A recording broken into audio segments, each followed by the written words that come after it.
The human being, known as Homo sapiens or Homo sapiens sapiens, is the only extant member of hominids, a branch of the great apes. They are characterized by erect posture, bipedal locomotion, manual dexterity and increased tool use, as well as a general trend towards larger, more complex brains and societies. The spread of humans throughout the world with their large and increasing population has had a profound impact on the environment and millions of native species worldwide. One of the key advantages of their evolutionary success is a relatively larger brain with a well-developed neocortex, prefrontal cortex and temporal lobes. These enable high levels of abstract reasoning, the development of language, problem solving, developing social relationships and cultural development through social learning. Humans use tools to a much higher degree than any other animal. Humans are the only extant species known to build fires, cook their food, clothe themselves, and create and use numerous other technologies and arts. Human beings are resistant to any constraints being placed on their inner nature, and are the most socially variant species in the animal kingdom who have created more ways of structuring a family, communities, societies, more different belief systems and far more ways of expressing themselves more than any other animal. More than any other animal, human beings are equipped for diversity, having a strong sense of individuality and a flair for creativity. This gives them a constant choice. In certain conditions they can be one of the most dangerous animals on the planet, but given the right environmental and social conditions which facilitate social progress and evolution, they can be a positive force for change and are able to manipulate conditions and their environment for the benefit of not just themselves but for other species and nature in general. Motivation is the driving force of desire behind all deliberate actions in human beings. Human beings share with all other living beings a desire to interact with and manipulate their own environment to create the necessary conditions for survival, comfort and well-being. Being highly developed social animals, one of the most important of human needs is a need to belong. All human motivation is filtered through a prism of individual emotional and cognitive development which is developed in response to accumulated experiences of one's environment and social interactions. Motivation is based on emotion, more specifically on the search for satisfaction, a positive emotional experience, as well as an avoidance of conflict. Positive and negative is defined by the individual mindset relative to experience and emotional and cognitive pathway of development.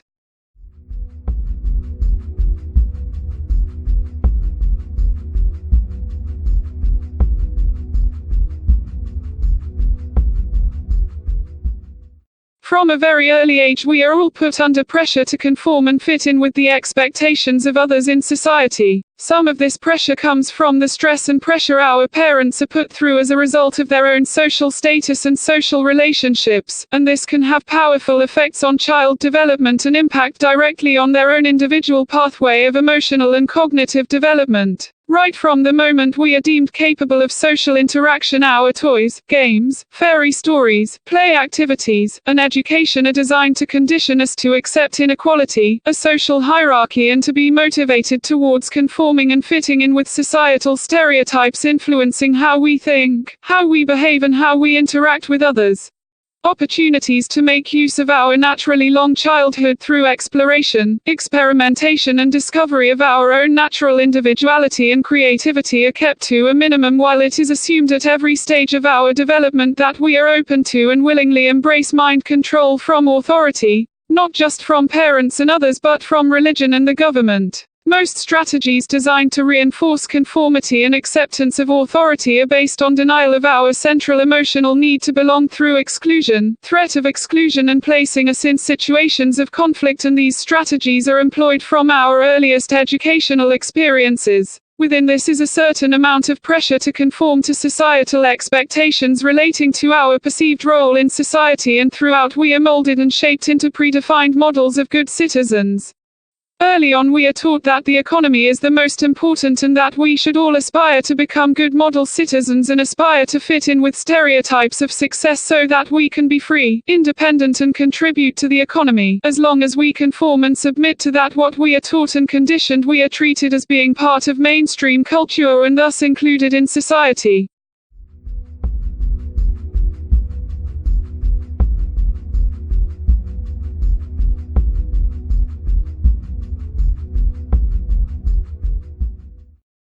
We are sold an illusion of democracy, freedom and civil rights by major political parties which have been pre-screened and approved to form governments. This illusion is usually presented as a desire to manage the economy and infrastructure in a way which best serves the needs of taxpayers. Taxpayer is a government term for a good model citizen who is socially included, considered part of mainstream society, and who works to contribute to the economy. Pre-screened and approved political parties are given assistance during election campaigns by other parts of the hierarchy to create the illusion of democracy and gather enough votes to form a government. It is a complete lie. We are living under a totalitarian empire which is headed by large multinational banking, corporate and business interests who are involved in the pre-screened and approved political parties who form governments and oppositions to manage the economy and infrastructure for the benefit of those who run and invest in these interests worldwide. Namely the shareholders, directors backed up by an army of economists, advisors and strategists and heavily supported by equally powerful media interests who dominate the mainstream media, press and broadcasting. These are further supported by the judiciary, legal system and police, the military and also by intelligence. A large part of the work of intelligence and secret services is to infiltrate all branches of the civil service and other important areas of our infrastructure to supply information from among the people and also take part in monitoring and surveillance activities.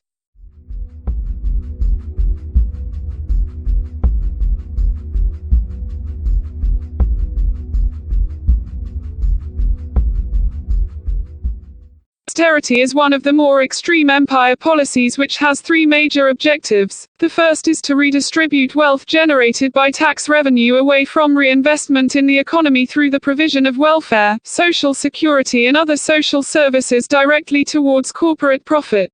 The second is to introduce inequality and widespread hardship among people so as to isolate them and make their lives much more difficult so that they become preoccupied by getting money in order to live. This leads to a third objective which is to depopulate society as a general strategy of tackling and eradicating social issues by making the lives of the weaker, sick, and more marginalized members of society so unbearably stressful and hard so that they die prematurely or commit suicide.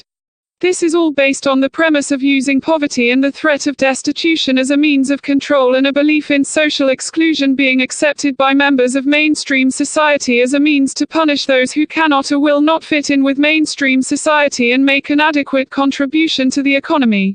Austerity is an empire policy made more effective by the fact that social exclusion is an experience, and most people are conditioned to think of equality only in terms of themselves and their relationship with the rest of society. Those who become socially excluded and cut off from society face further stigmatization and exclusion, the stress and hardship of which often triggers genetic predispositions to life-threatening illnesses such as heart disease, cancer, strokes, type 2 diabetes, a mental illness and depression which in turn can lead to suicide.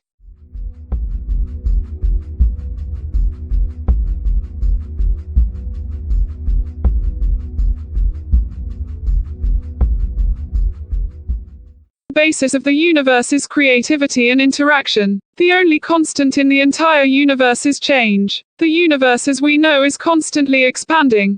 There is only one universe. The universe functions according to a set of laws and principles. You, everyone else and everything else in the entire universe are subject to the exact same laws and principles. Everything in the universe is relative, as has been established by Albert Einstein in his theory of relativity. It isn't possible to be a part of the universe without being relative to everything else in the universe. Interaction as we know involves action and reaction. But what about creativity? What is creativity really all about?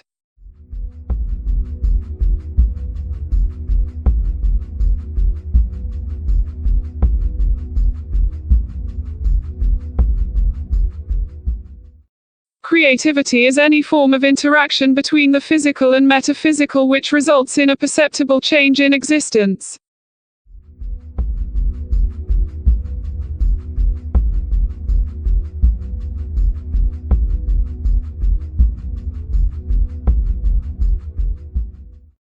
To understand what creativity is about, you need to first understand the basic principles of existence. There are three basic principles of existence. The first is that everything which is created in the universe is unique and individual and never exactly the same as anything else which has also been created. The second is that everything which is created in the universe has a set of binary, a dualistic set of characteristics which facilitate interaction and the functioning of a relationship.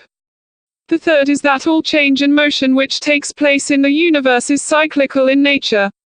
These three principles are all interdependent on one another.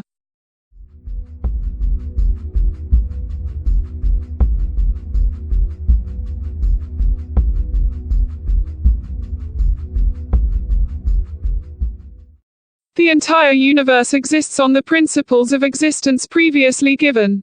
The universe is unique and individual. The universe is made up of two separate planes of existence, the physical plane of existence and the metaphysical plane of existence. The constant expansion of the universe is caused by interaction between the physical plane of existence and the metaphysical plane of existence, resulting in perceptible change, or expansion, in the physical plane of existence. Anything which is living exists simultaneously in both planes of existence, the physical and metaphysical, and is independently capable of being creative. Therefore, it is also true that anything which is living is composed of both the physical and metaphysical. All change and motion which takes place within the universe is cyclical, each creative cycle being individual, different from the previous cycle and also the cycle which follows.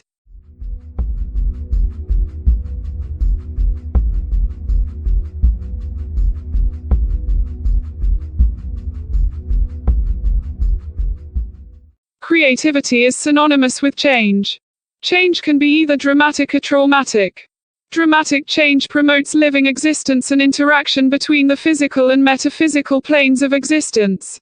Traumatic change works against living existence and interaction between the physical and metaphysical planes of existence. Traumatic change therefore promotes existence within a single plane of existence, whether it be physical or metaphysical. Death is an example of traumatic change.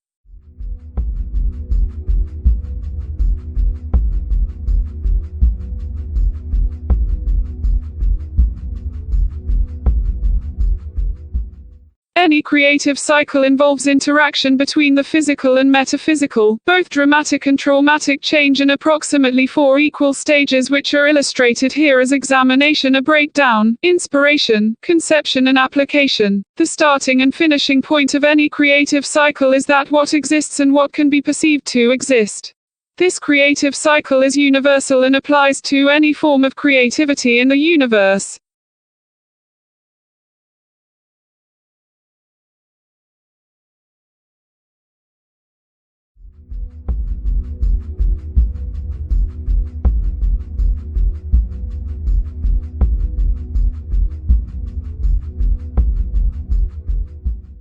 Culture is essentially the agent which brings creativity and interaction together to result in change. In animals, culture is the awareness which determines the decisions and actions taken, for example, to obtain food, to mate and reproduce, or to modify its environment. In humans, culture is the shared awareness which determines the nature and quality of our interaction and relationships and which influences our identity, thinking, patterns of behavior and ways in which we interact with others. Culture exists on many different levels, for example national culture, regional culture, local community culture and even the culture of individual companies and workplaces, families and friendships and relationships between two people. While culture influences the nature and quality of our interactions and relationships, it is relative to individual people, time and space. Therefore, culture is never static or fixed, but changes and fluctuates in cycles in accordance with each new interaction. Just like creativity, change and interaction, culture is dualistic in nature and is subject to both dramatic and traumatic change. This is extremely important, because together with human creativity, culture is what motivates social progress and human evolution.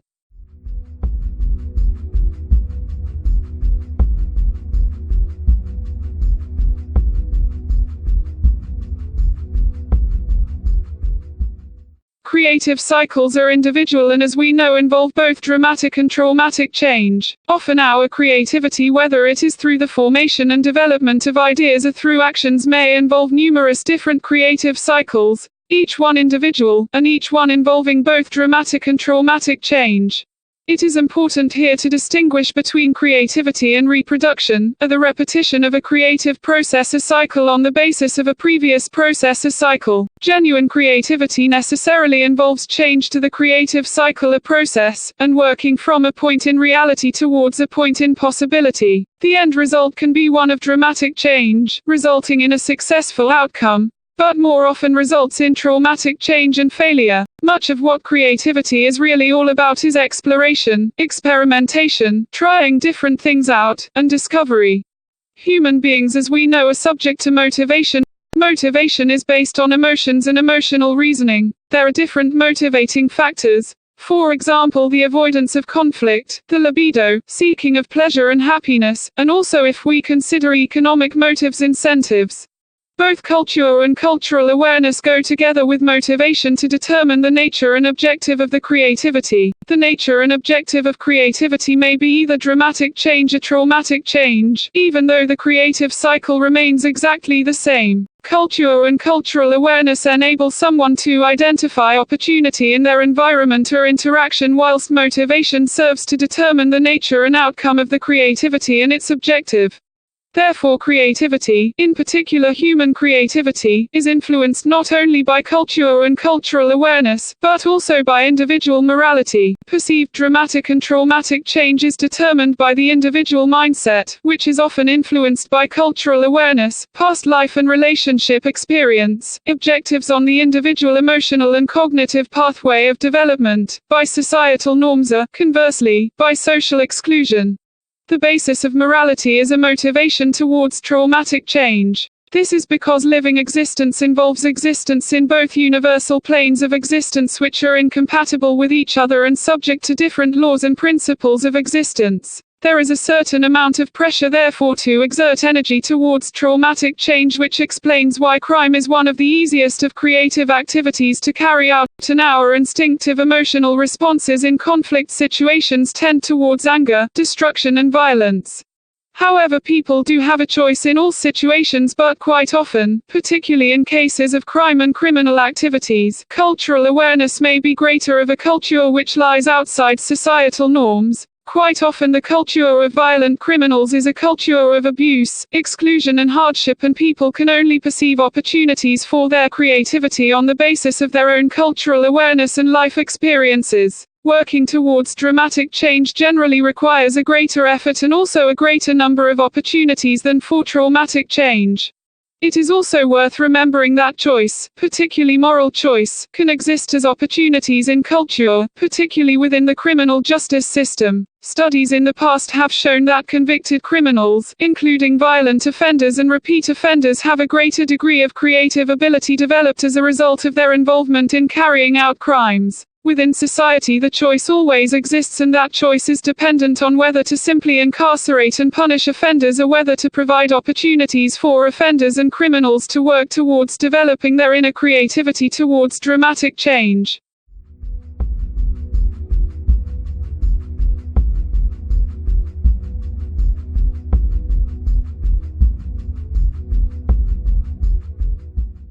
One of the key advantages of their evolutionary success is a relatively larger brain with a well-developed neocortex, prefrontal cortex and temporal lobes. These enable high levels of abstract reasoning, the development of language, problem solving, developing social relationships and cultural development through social learning. This is made possible by an extended period of conception. Unlike a squamate, a snake, a equine, a horse, a human baby is not born fully developed or indeed viable at birth. This process of extended conception involves interaction between the human brain and the environment so as to develop such things as neurological coordination, balance, and visual acuity. Much of human conception takes place after birth in a process known as neural Darwinism, and this continues until the infant becomes fully viable between 1.5 years and 2 years. This process of extended conception is essential to human evolution and a fundamental part of the development of the large forebrain area characteristic of humans as a species. This is what also causes early childhood experiences to shape adult behavior and the emotional and cognitive pathway of development. This is because we have two types of memory. The first type of memory is known as recall memory, which enables us to recall things such as facts, faces, numbers, and locations.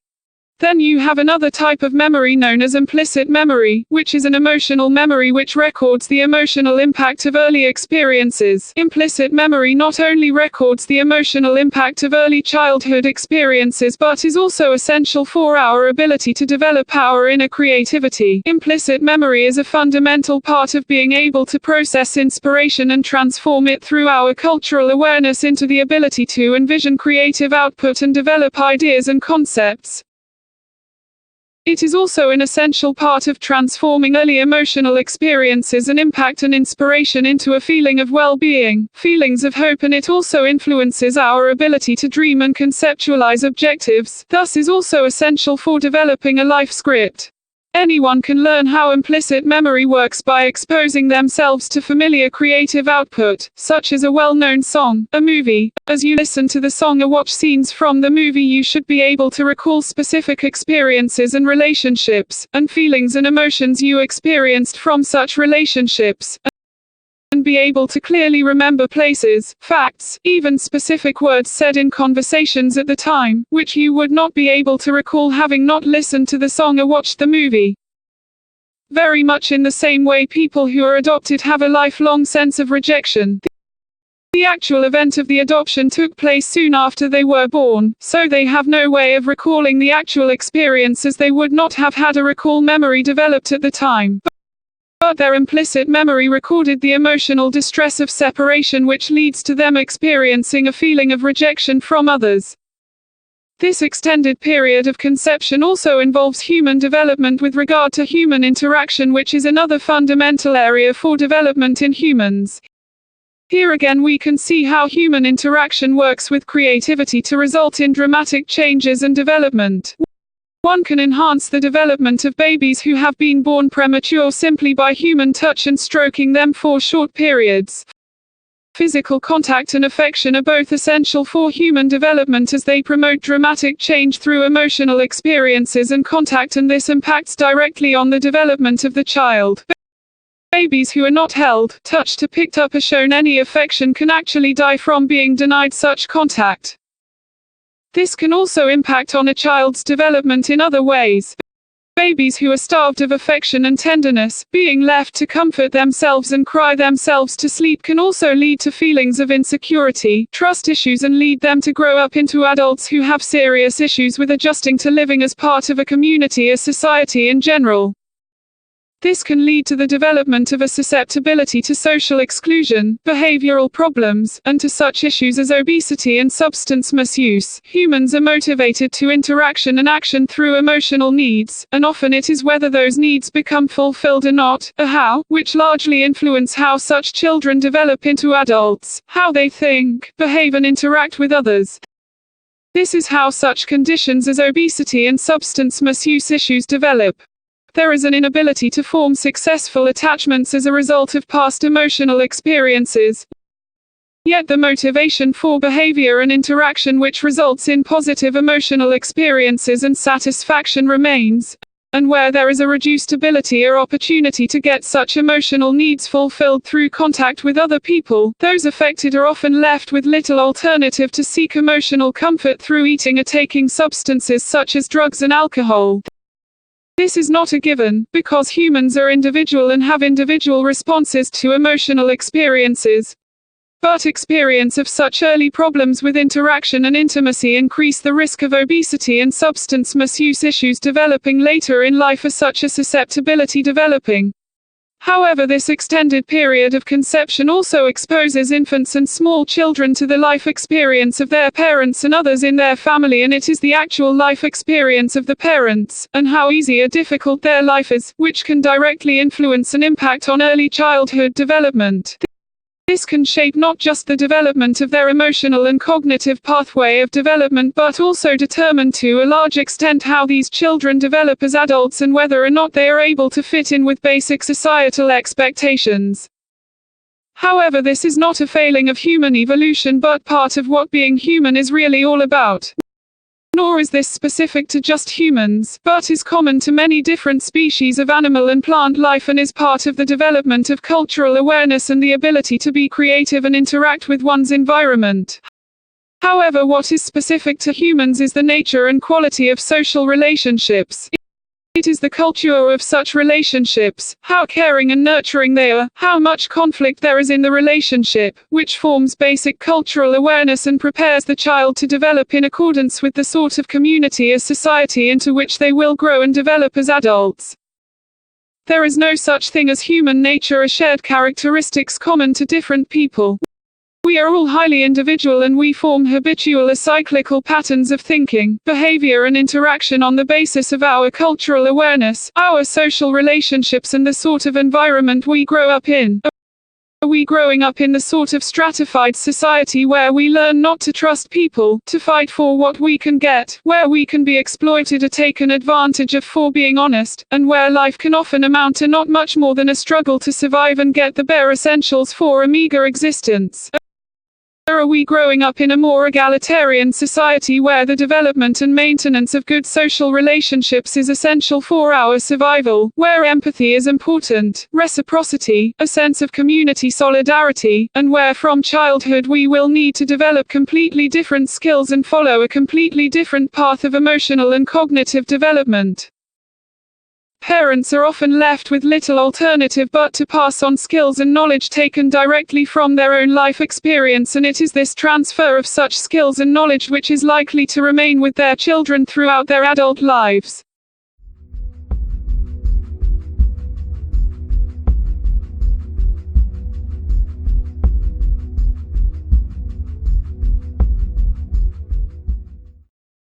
We know that the expansion of the universe is dependent on creativity and interaction between the physical plane and the metaphysical plane of existence. The metaphysical plane can be seen as the spiritual plane of existence, and the physical plane of existence can also be seen as the natural plane of existence. However, meta means beyond, so metaphysical really means beyond the physical. These two planes of existence are completely different from one another. We know far more about the physical plane of existence because it concerns our concrete reality. It is made up largely of mass and matter and its interaction with the various forms of energy. So the effects can be perceived in terms which are accessible to everyone through senses and can be easily studied through science. We know that things in the physical plane of existence are predominantly finite. The metaphysical plane of existence is completely different. It is composed of different forms of energy and goes beyond Einstein's theory of relativity. It is believed to be infinite, and thus the universe can only really be seen as infinite if we consider both planes of existence together. Because even though the universe is constantly expanding, we know from our knowledge of natural and physical sciences that the physical reality of the universe remains finite. Creativity is infinite because in essence it is interaction between the two states of being, reality and possibility, as well as interaction between the physical and metaphysical. Any creative cycle is simply taking a look at that what exists, exploring it, examining it, breaking it down, and then trying to come up with something better. Therefore, in being creative you are working against ignorance. There are numerous reasons why investment in cultural development is essential to a modern, civilized society. Let's examine, for example, the greener ecological arguments about saving the planet. On a certain level, the notion that we are destroying the planet by using up all the natural resources is a ridiculous one. One can apply the same sort of logic to claim that hard work damages your health and causes a mental breakdown. Please consider that you come home from work, or from any sort of activity, and you are tired. In a purely physical world, yes, hard work would be incredibly bad for your health because energy would be finite and you would end up dying from physical exertion. But you don't die, because you are also existing in the metaphysical plane of existence, and the metaphysical is constantly interacting with the physical. Therefore, instead of dying, you fall asleep and allow time for the physical and metaphysical to interact and restore your energy by the time you wake up. The metaphysical plane of existence, both in the universe and this planet, is far bigger and much more powerful than mankind. We are not going to destroy the planet, but what is more likely is that this planet will replace human beings just as easily as it replaced dinosaurs. We are not an essential part of this planet, we are just one of millions of species who can become extinct just like any other. But that saying, the greener ecological arguments are perfectly valid. We live in a universe based on action, reaction and interaction.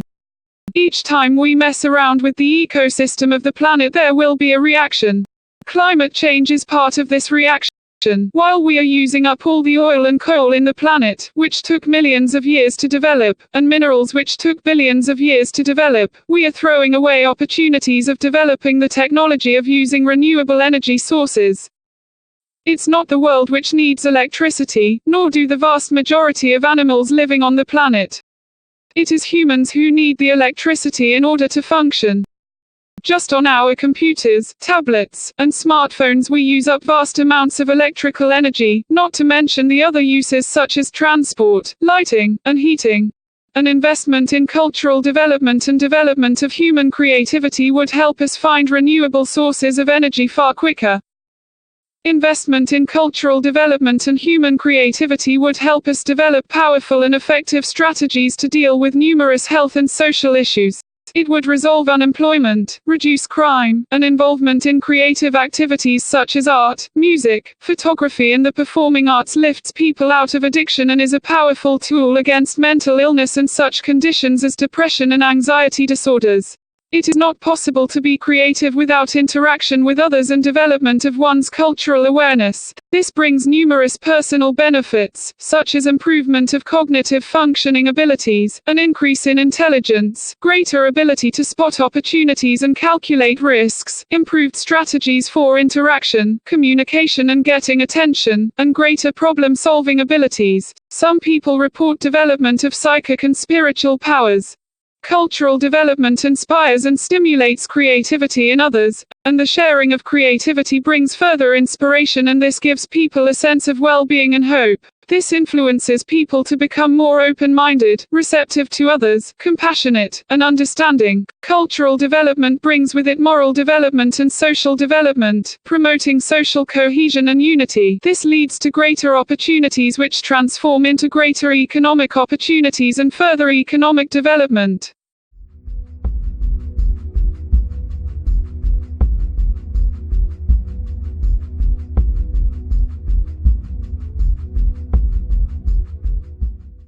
Neglecting cultural development tends to very quickly start a process of cultural decline which can adversely impact on society and people's lives in quite profound ways.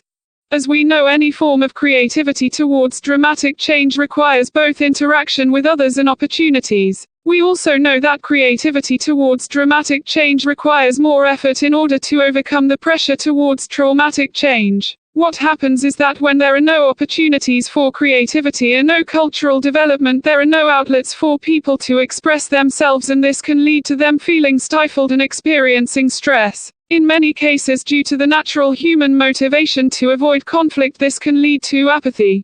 Apathy, like inspiration, can spread to other people quite quickly, and this can create a cultural void or vacuum. This cultural void or vacuum sets off two separate processes.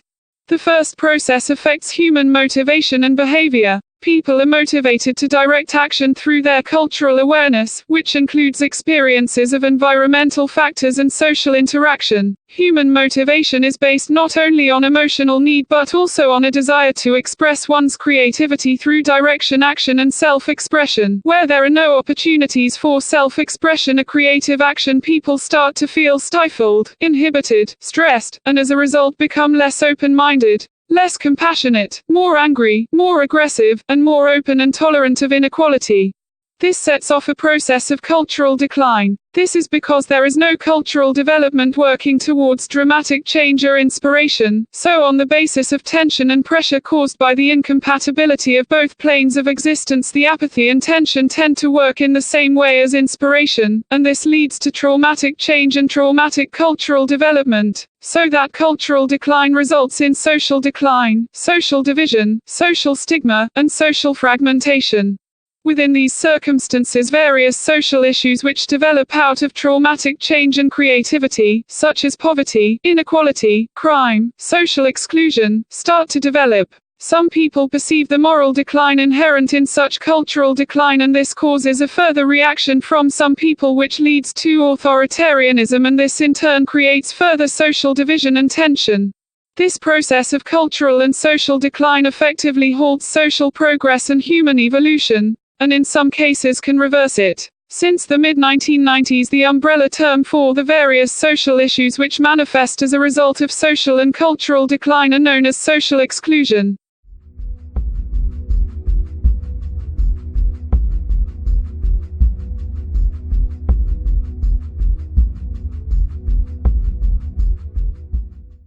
The basis of being human is a basic equation between getting our emotional needs met through our ability to interact socially and with our environment balanced against our ability to perceive opportunity to follow through on motivation and be creative, sharing the results of our inner creativity with others, in order to meet our individual emotional needs.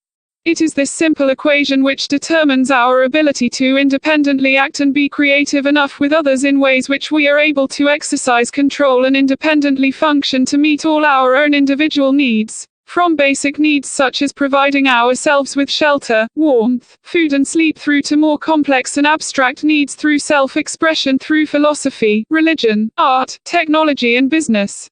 For most people, this equation translates in concrete terms to the fundamental basics of a lifestyle which is meaningful, productive and fulfilling. We all have needs for a stable and secure home, access to water, heat, a comfortable space and bed in which to sleep. We all have a need for some form of work and occupation through which we can acquire money in the form of an income, and through this provide for ourselves to provide clothing, material possessions, furniture, appliances, access to the creativity of others for our own emotional comfort and well-being in the form of music, books, movies, art, photographs. This also translates to opportunities to continue along our own individual pathway of emotional and cognitive development through opportunities to travel, to socialize, to take part in various cultural activities, and to develop specific intimate relationships to provide us with intimacy, sexual pleasure, acceptance, love, companionship and the sense of belonging to a relationship and eventually our own family. This is what goes together to make up a successful life for most people.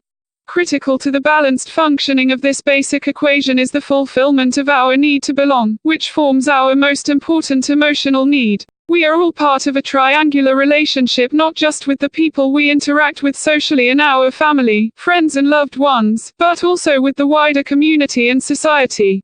We need to belong to a social network to provide us with fulfillment of our emotional need for acceptance, for acknowledgement, recognition, for mutual understanding, trust, and to interact socially and also on a much more intimate basis. However, we all need to have a sense of belonging to a wider community as society in order to be able to function as ourselves in accordance with our basic equation of who we are as individual human beings. If you diminish or take away that sense of belonging between the individual and wider society, whether it be through unemployment, homelessness, poverty, austerity or deprivation of an income, you invariably cause social exclusion and that person to become excluded from society. In excluding that person from society, or even by not including that person in society, you rupture their basic equation of being able to function as a human being. This sets off the process of social exclusion, which can have quite profound and devastating consequences on that person's lifestyle, health and ability to function. Social exclusion is arguably the most prevalent of social issues which exist in society today. It is also one of the most difficult and resource-hungry social issues there is in today's society. This is because the primary characteristic of social exclusion is the perceived experience of social exclusion from the perspective of the individual affected. There are no external characteristics or features which enable someone to identify someone else who is socially excluded, such as a person sleeping on the streets can be identified as being homeless, or someone who exhibits certain behavioral patterns might be identified as being mentally ill or dysfunctional. People who are affected by social exclusion appear no different to others who aren't affected by social exclusion. Furthermore, the fact that the fundamental characteristic of social exclusion is a perceived experience by the person affected makes it virtually impossible to provide any form of support through direct intervention without increasing the distress and negative consequences. This is because social exclusion is a process made up of different life experiences, none of which may be connected, and the formation of the perceived experience of social exclusion may have been created by previous emotional experiences in different situations. It may also be caused by early childhood experiences or by repeated attempts made by the person themselves to address an issue which have so far resulted in failure. As an example, one might assume that another person is socially excluded because they don't have a job, and might seek to intervene with the intention of helping someone overcome social exclusion by giving them a job. But this may only address one single component of the experience, which may create further distress, stress, a fear of failure, and thus deepen the perceived experience. Another basic characteristic of social exclusion is that it is a process which can involve many dimensions and depths, and it is almost directly relative to the health socio-economic gradient. This makes social exclusion somewhat less of an experience for more affluent people and easier to overcome. But the further you go down the social hierarchy, the more multidimensional or deeper the perceived experience of social exclusion can be. The more devastating effects are, and also the greater the likelihood that some of the effects can be terminal, life-threatening, and even fatal. It's also important to remember that in being a perceived experience by the person affected, social exclusion cannot be characterized by widespread assumptions and notions simply because social exclusion does not conform to any set of general characteristics or features. For example, you cannot make the assumption that people with poor health or who are disabled are less likely to be productive members of society and are thus more subject to social exclusion. People who are able-bodied and highly skilled can be affected by social exclusion. You cannot assume that social exclusion affects one particular group of people such as the unemployed, because almost as many people who are working can be affected by social exclusion. You also cannot base an assumption on lifestyle choices such as a tendency to drink alcohol, smoke cigarettes, or eat unhealthily. Extensive research undertaken by Qultura consistently shows that only a minority of people affected by social exclusion drink heavily or smoke, and just as many people affected by social exclusion are height-weight proportionate with healthy BMIs. The single unifying factor in the perceived experience of social exclusion is the constant stress of living in poverty, with inequality or being deprived coupled with the instinctive distress associated with the unfulfilled emotional need to belong. The lower down the scale of social hierarchy you are, the lower your income level and the more you are marginalized or excluded by others, the greater the degree of stress you experience and the deeper the sense of emotional distress through the constant perception of not being accepted and not being perceived as belonging to a community or society. The reason why social exclusion is so stressful and distressing is that it often combines different types of poverty, such as economic or financial poverty with emotional poverty, into a single, constant daily experience. Quite often failure in one area leads to failure in other areas, and this can have quite a profound and devastating effect on the individual affected. Symptoms of social exclusion include a diminished self-worth and self-esteem, impaired cognitive functioning abilities which can lead to impulsive behavior, an inability to deal with or solve problems, anger management issues, disruption to the circadian rhythm leading to disrupted and broken sleep, increased appetite, the downgrading of human emotional needs as a result of diminished social contact to food and alcohol and drugs, which in turn can lead to obesity and addiction, to performance anxiety, depression, social anxiety, and mental illness. It is important to remember that social exclusion is a process of traumatic change on an individual which often manifests itself into a sustained series of attacks on someone's mental and emotional health and ultimately, their physical health. People who are affected by social exclusion are often placed in a conflict situation where they need a greater degree of social interaction, cognitive functioning ability and creativity in order to overcome their experience of social exclusion, but end up not getting the social interaction, a positive reaffirming social contact and inspiration which enables them to reverse the process, and so are unable to develop for themselves a greater degree of cognitive functioning ability or creativity in order to overcome their experience of social exclusion. Subsequently, this can lead to a triggering of genetic predispositions to serious, life-threatening illnesses such as heart disease, strokes, cancer, type 2 diabetes, a further degradation to their mental health which can result in suicide. People affected by social exclusion often have a much reduced life expectancy, die more prematurely. They develop emotional barriers and trust issues with people who can support them, further cutting themselves off from receiving support, and may turn to crime or antisocial behavior as a way of seeking out the support and help they need to overcome social exclusion. Social exclusion not only affects individual people, but also has adverse effects for their loved ones, friends, relationship partners, families, and uses up additional resources and creates stress for many frontline public sector workers such as doctors, nurses, social workers, policemen, support workers and carers. Therefore, social exclusion, despite being preventable, is becoming an increasing drain on public resources and the provision of services and support to others.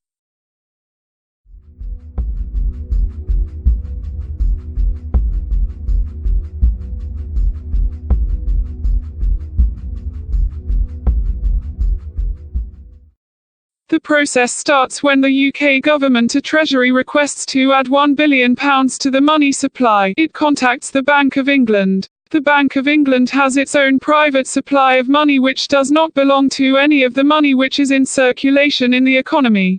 Additionally, the private money supply of the Bank of England can be created out of nothing. This is different to the other banks, such as the clearing banks and retail banks, such as the NatWest, Lloyds, and building societies such as the Halifax and Nationwide, who hold funds which are part of the money in circulation in the economy. The Bank of England provides the money to the government or to other banks as part of a special low-interest loans of say 1.5% or 1% and issues banknotes as a form of debt repayable to the Bank of England. The banknote, which essentially an IOU note, has a written declaration which states I promise to pay the bearer on demand the sum of the value of the banknote. These special low-interest loans are only made available to the government and other banks. However, due to the rise in popularity of electronic banking, only 3% of the money in circulation in Britain is in the form of physical banknotes. The money which is loaned to the government or other banks becomes legal tender in the form of pounds sterling and part of the money supply in circulation. This money is then loaned out to people at much higher rates, for example in the form of mortgages at 5% APR, personal loans at 10% APR and through credit cards at 20% APR. The £1 billion which enters the money supply is known as the principal. Under the fractional reserve banking system rules in the United Kingdom, 3.1% of the principal must be held by the bank as a reserve. Therefore, £31 million is held by the bank as a reserve. The remaining £969 million is considered the excessive reserve and can be loaned out by the bank with interest charged. However, what happens is that this £969 million is added to the original £1 billion being created out of thin air. This is how the money supply is further expanded. Let's say a businessman wants to borrow the £969 million as part of a business loan. The bank issues him the money which he must deposit into another bank and the cycle repeats itself. The businessman deposits the £969 million in the bank, which holds £30 million as the required reserve, and creates a further £939 million out of nothing on top of the original deposit to further expand the money supply. In subsequent transactions, the cycle repeats itself with £910 million being created out of thin air and added to the money supply, then £882 million coming out of thin air, and so on and so forth. This can go on indefinitely. But to keep it mathematically simple, the original £1 billion requested can become some £32 billion added to the money supply, 31 billion of which has been created out of thin air. This new money gets its value by stealing value from the existing money in supply, which creates inflation. This also means that all money is debt. Therefore, every single pound you have or earn or receive in income is money which is owed to someone else. However, the fact that all this debt created has been created with interest charged against the principal. If all the debt in the money supply was repaid, there would not be a single pound left in circulation. In addition to not £1 being left in circulation, there would still be outstanding debt, as the interest would also need to be repaid.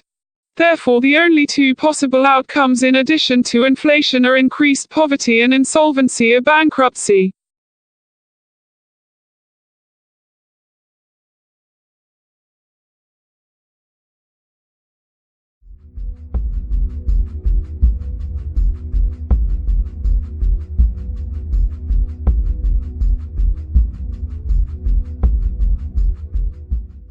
John Locke was a 17th-century English physician and philosopher. He is considered to be one of the most influential Enlightenment thinkers and is known as the father of liberalism. His social contract theory was also widely acclaimed and has also influenced capitalist thinkers, as well as political, legal and economic thinking. One of his major works was the Two Treatises of Government, which was a work of political philosophy. In the first treatise, Locke attacked the concept of patriarchalism as a form of government. The second treatise, part of which has been reproduced verbatim in the Declaration of Independence, was an argument of Locke's ideas of a civil society and a social contract. In the fifth chapter of the second treatise, Locke argued that governments could not arbitrarily dispose of property and that everyone had a natural, God-given right to property in a civil society. He made the argument on the basis of three provisos. The first proviso was that there must be enough property left over for others. The second proviso was that the property must not be left to spoil. The third proviso was that everyone had to mix their labor to become entitled to the property. This all seemed plausible enough. If you go out and mix your labor with the world, then you become entitled to a share in the property and goods available. But then it all falls apart in a single sentence. He states that there is enough land and property for everyone. However, the one thing which blocks this is the invention of money, and men's tacit agreement to put a value on it. He doesn't go on to say that all his three previous provisos are cancelled and invalid, but this is exactly what happens. From that point forward, there is no more entitlement to property or goods through mixing your own labor, because it is later accepted that money buys labor.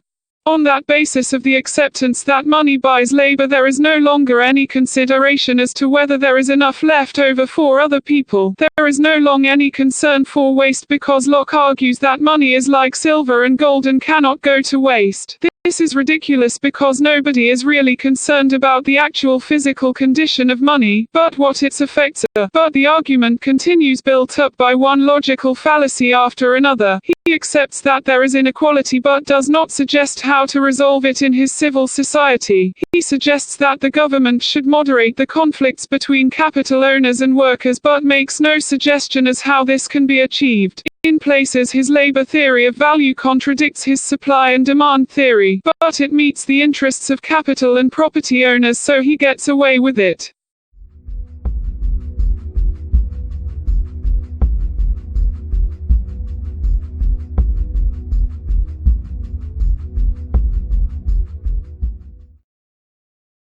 Adam Smith was an 18th-century Scottish moral philosopher, a key figure in the Scottish Enlightenment and the pioneer of the political economy. Smith is known for his theory of moral sentiments, but is better known for his Wealth of Nations, which even today is seen as the first work of modern economics. Smith is cited as the father of modern economics and is one of the most influential thinkers in the field of economics today.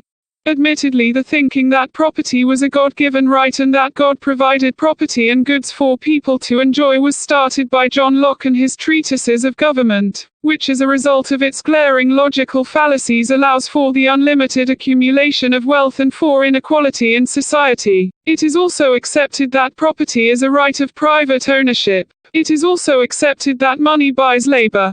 Adam Smith had a big idea concerning the important issue of market equilibrium, and sought to answer the question as to how supply can meet demand and how demand can meet supply. This equilibrium is of course one of the central notions of economics. Smith explains that equilibrium is achieved by the invisible hand of the market. The invisible hand was a very clear metaphor for the hand of God. So now we have gone from Locke believing that God provided us all with property to enjoy to Smith now claiming that the market is controlled by God, the invisible man in the sky. This is where the entire theory of Smith falls apart and becomes nothing more than a superstition, a delusion. Please consider that we can replace the invisible hand of God with the invisible hand of Santa Claus and it would make just as much sense. This is not to dispute the existence of God, or indeed dispute the validity of any religion or religious belief. The metaphysical plane of existence in the universe is very real and exists because we have the reality of living existence to show it exists. The concept of interaction between the physical and metaphysical plane is not a new concept, but is the entire basis of religion and religious thinking. Religion has been teaching for many centuries of the conflict between good, a dramatic change, and evil, a traumatic change. All popular mainstream religions base their core principles on this basic conflict. People need to work out whether God is an anthropomorphized version of the metaphysical plane of existence, or whether God is an imaginary figure, a deity. God cannot be both. The principles of the metaphysical plane of existence are totally different to the physical plane of existence. To most people, the basic principles of the metaphysical remain as much a mystery today as they did centuries ago. The metaphysical plane is infinite, so it is possible for some form of God to actually exist, but it is highly improbable that the metaphysical functions in the same way as human thinking. Therefore, more than 2 centuries after Adam Smith, there is no concrete evidence of any invisible hand working to maintain market equilibrium, and plenty of concrete evidence to suggest that there is no such thing as market equilibrium. The reality of life for the majority of the world's 7 billion people is one of poverty and deprivation. 1 billion people are starving to death, while a tiny minority of the world's population are rich beyond the wildest dreams of most people. However, in his Wealth of Nations, Smith also states that in civilized society it is only among the inferior ranks of people that the scantiness of subsistence can set limits to the further multiplication of the human species, and it can do so in no other way than by destroying a great part of the children which their fruitful marriages produce.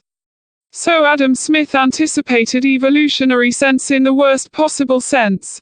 Adam Smith came well before Charles Darwin. Smith referred to workers as the race of laborers. As you can see, there was inherent racism in these views. There was acceptance that the needs of the market could justify the genocide of children, and that this was as a result of the invisible hand of God bringing equilibrium to the market, where supply meets demand and demand meets supply.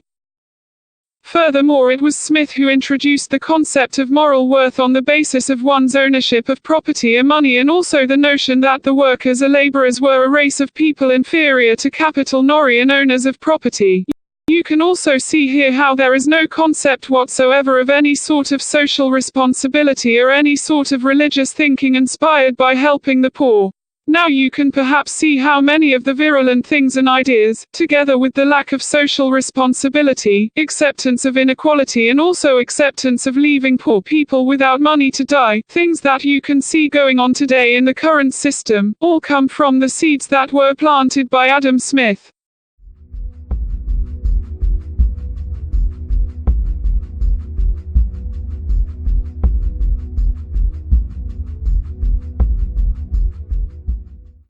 In society today, there is little or no concept of positive cultural development or the encouragement of people to explore and develop their inner creativity.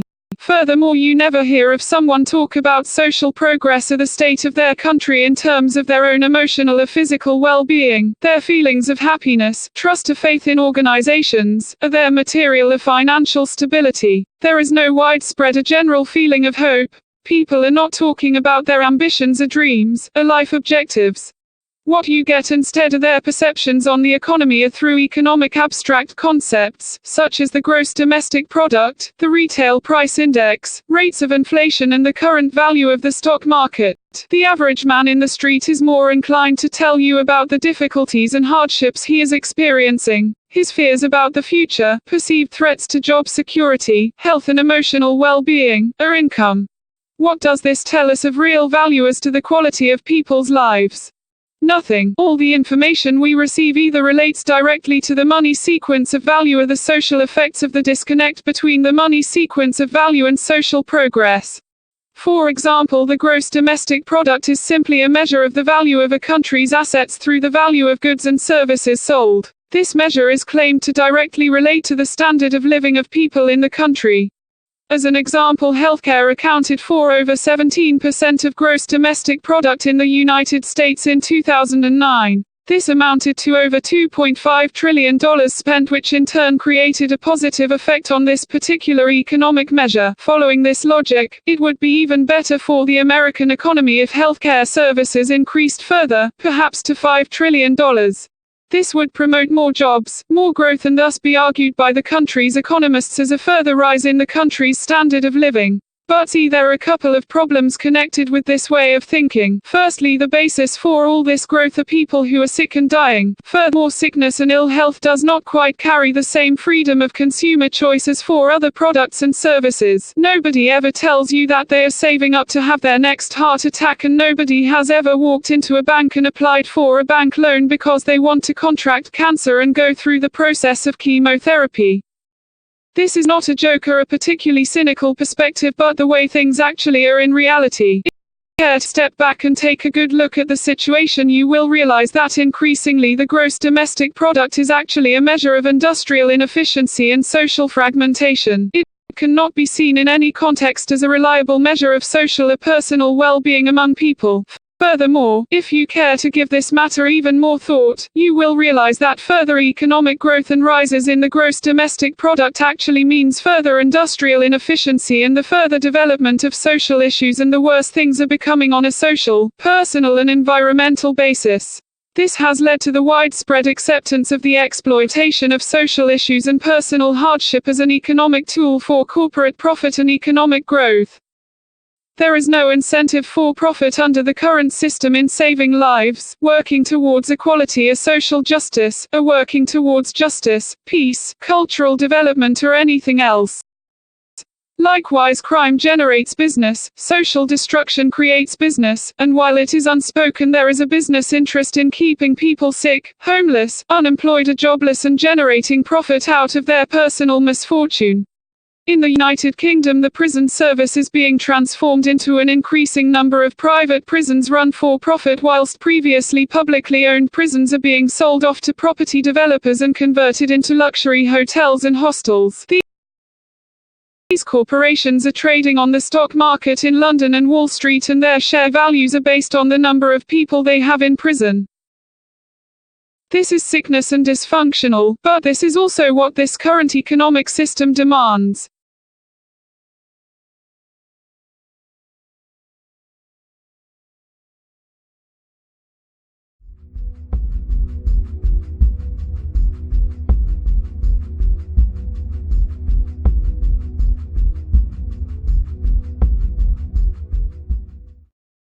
Another primary motivation of the current economic system is the fundamental belief in perpetual economic growth caused by endless cycles of consumerism and consumption.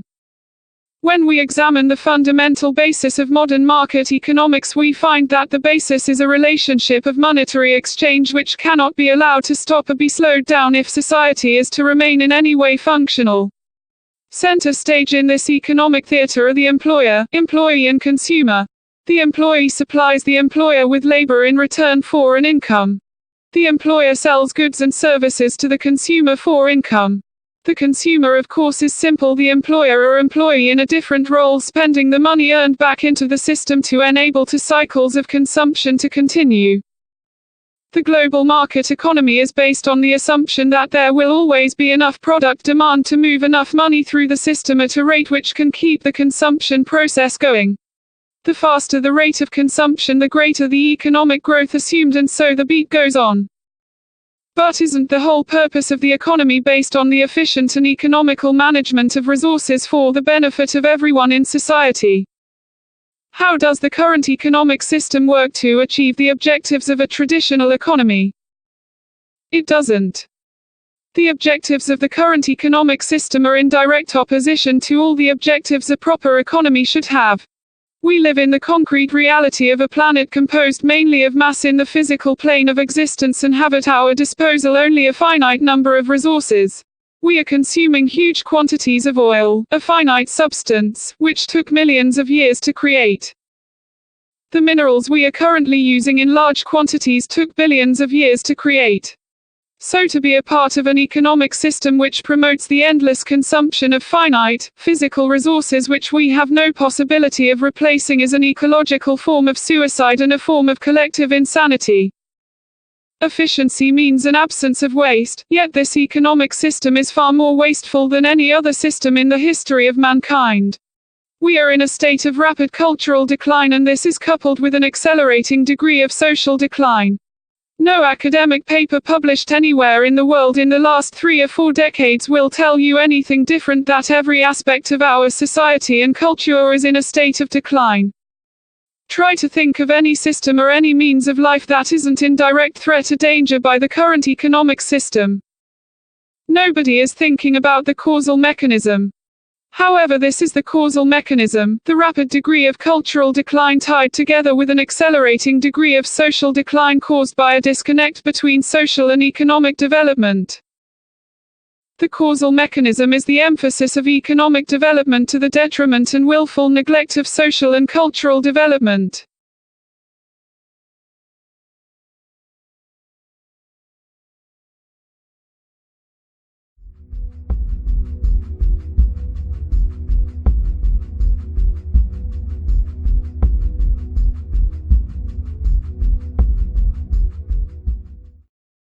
Awareness of the metaphysical plane of existence is not a new concept but one which has been with us for centuries. Right through our history, mankind has sought to explore beyond the physical towards the metaphysical to work out the meaning and purpose of life and to explore what can possibly happen after death. Not everything is finite in our existence. In the course of our lifetime we make use of infinite amounts of energy limited only by the reality of our finite physical existence.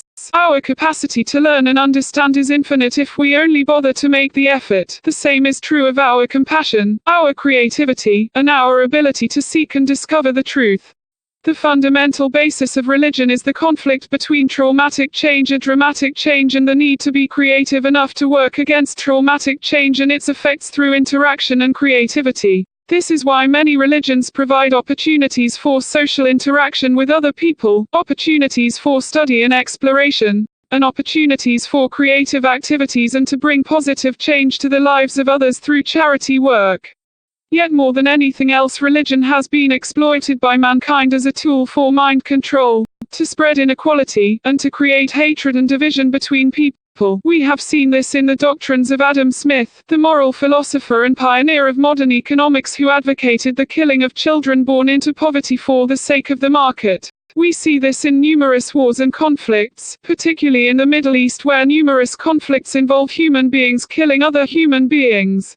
Furthermore, religion has conditioned people to submit passively to authority, to believe and not question, and to follow established rules rather than encourage people to explore, experiment, and discover solid principles on which to base their moral and spiritual thinking. This has disempowered a large number of people who, conditioned and trained to passively accept authority, live in an existence where they can clearly see the problems and issues taking place around them, but rather than try to do something about it, sit back in the hope of a messiah or other authority figure to come along and make the required changes. This can be seen not just in religion, but also in politics. Religion is not any different from life. The choice is there, the choice is within everyone, and it exists, irrespective of whether the mind control is forced or whether it has been submitted to willingly.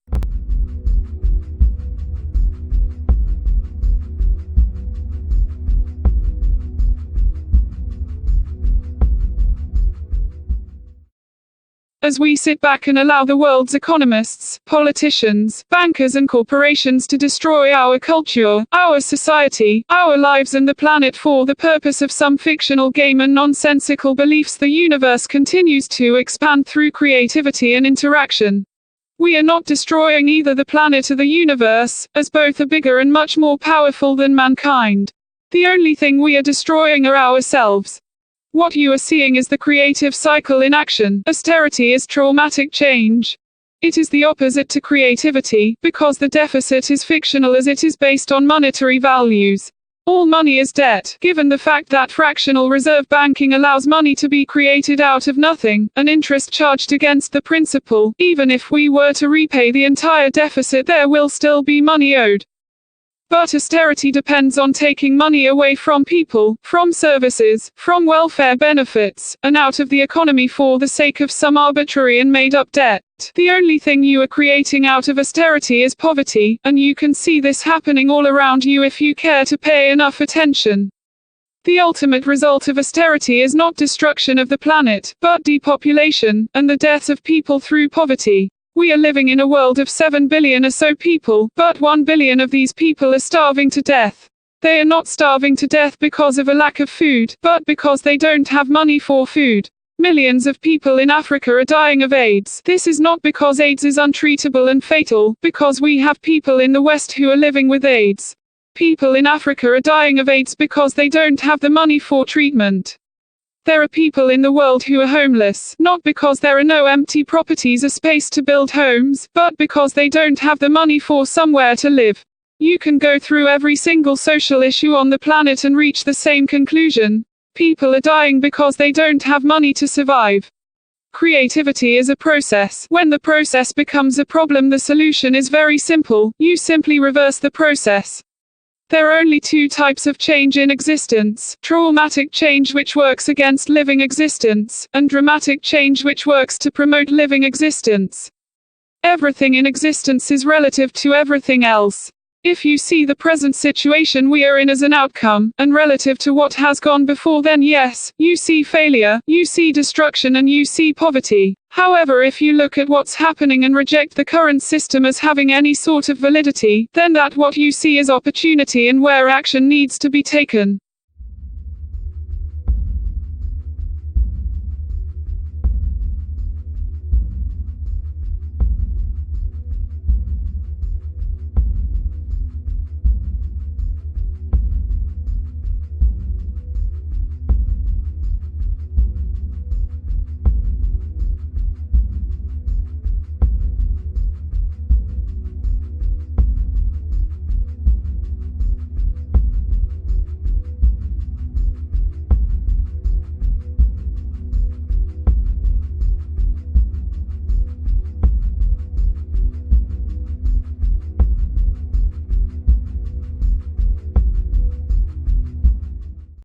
You are a human being, Homo sapiens. You are a great ape who has learned through 1.4 million years of evolution the concept of civilization.